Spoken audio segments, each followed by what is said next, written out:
The CEO didn't even look up when she said it. "You're done here." The words landed softly, but they cut deeper than any shout ever could. Daniel Carter stood there, greased on his hands, winter air clinging to his jacket, holding his termination slip like it was someone else's problem. Behind him, the massive hangar buzzed with machinery, unaware that his entire life had just shifted. Across the desk sat Ariana Wolf, the Billionaire CEO. Everyone feared. Young, brilliant, unapologetic. Profit soared. Deadlines tightened. Compassion became optional. Daniel tried to speak. "Ma'am, there is something you need to see about the new engine housing." Ariana finally looked up then. Her eyes were sharp, impatient. "I don't need advice from a mechanic," she said flatly. "Security will escort you out." Daniel just nodded. He didn't argue. That's what hurt her later. But before security could move, the ground trembled. At first, it sounded like distant thunder. Then the windows rattled. Then the unmistakable roar of rotating blades tore through the winter sky. Workers poured out of the hangar. Phones came up. Conversations died mid-sentence, descending slowly, deliberately, like it owned the airspace itself. Was a U.S. Navy helicopter. Ariana stood up so fast her chair scraped the floor. "What is this?" Say snaped. The helicopter hovered just above the landing pad, its wind whipping coats and loose papers into chaos. A voice boomed from a loudspeaker. "Chief Daniel Carter. This is Commander Reyes. Identify yourself immediately." Every head turned. Daniel closed his eyes. Ariana's blood ran cold.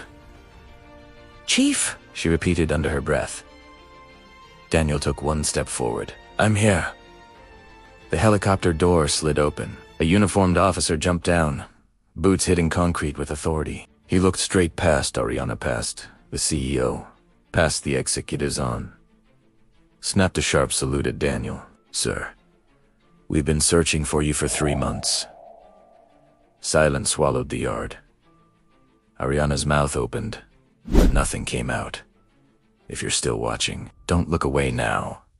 Because what this woman just realized shattered everything she thought she knew.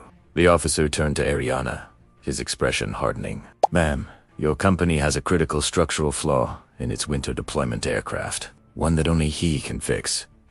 Ariana felt the world tilt. "That's impossible," she said. "Our engineers missed it." The officer cut in. "Chief Carter flagged the exact issue during early prototype review. The Navy buried the report when he resigned." Ariana slowly turned back to Daniel. "You worked on the prototype?" "Yes," he said quietly. "And you were just tightening bolts out there?" Daniel looked at his hands. "Bills don't pay themselves." Something ugly twisted in Ariana's chest. She remembered the emails she never opened. The meetings she cut short. The warnings she dismissed because they came from someone without a title. "Why didn't you say something sooner?" she asked. Daniel met her eyes for the first time. "I tried." The officer stepped closer. "Ma'am, 3 aircraft are grounded. 1 already experienced partial failure. If this flaw reaches live deployment, people die."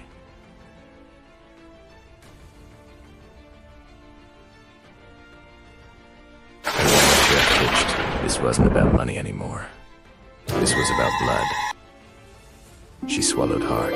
"Bring him inside," she said. Now, inside the boardroom, Daniel stood at the end of the table, still in his work boots. In the corner, a small boy sat quietly, clutching a toy helicopter. "Who's that?" Ariana asked. "My son," Daniel replied. "Lucas's? School's out for Christmas break." Ariana looked away. She hadn't been home for Christmas in years. Daniel began explaining the flaw: how metal contracts under extreme cold, how a secondary brace fails under stress. "He was right," one engineer whispered. "We never accounted for sub-zero crosswinds. Daniel know that." "I did." Ariana felt something crack. She had fired the one man who could save her company. Owuris passed at 2:47 a.m. The solution was found. Elegant, Minimal. Safe. The Navy officer exhaled in relief. This will save lives. Ariana stood slowly. She walked to Daniel. I was wrong, she said. The room froze. I judged you by your position. I mocked your silence, and I fired you without listening. The next morning, she called a press conference and told the truth. She credited Daniel Carter, and then she offered him leadership of a new division. On his terms, he declined the title, but accepted the mission. Later, as Christmas lights flickered, Ariana found Daniel on the balcony. I don't deserve a second chance, she said. Daniel looked inside where Lucas was laughing with engineers. Neither did I, he replied. Once, weeks passed, the company slowed down, and strangely, it got stronger. One evening, Ariana found a note on her desk from Daniel. Lucas has a school holiday performance tonight. I won't be in tomorrow morning. No apology, no fear. She smiled for the first time in weeks. On Christmas Eve, Ariana showed up at the factory with a small box. Inside was his old Navy insignia, restored and polished. It never should have been boxed away, she said softly. Daniel swallowed hard.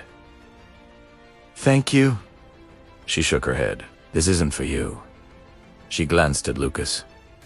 It's for him, so he knows who his father really is. Lucas stared at it, like treasure. Dad, you were a hero. Daniel smiled faintly. I was just doing my job. Ariana knelt. Sometimes, she said. Doing your job is the bravest thing there is. If this story is pulling you in, please like the video and subscribe. Your engagement tells YouTube this story deserves to be seen.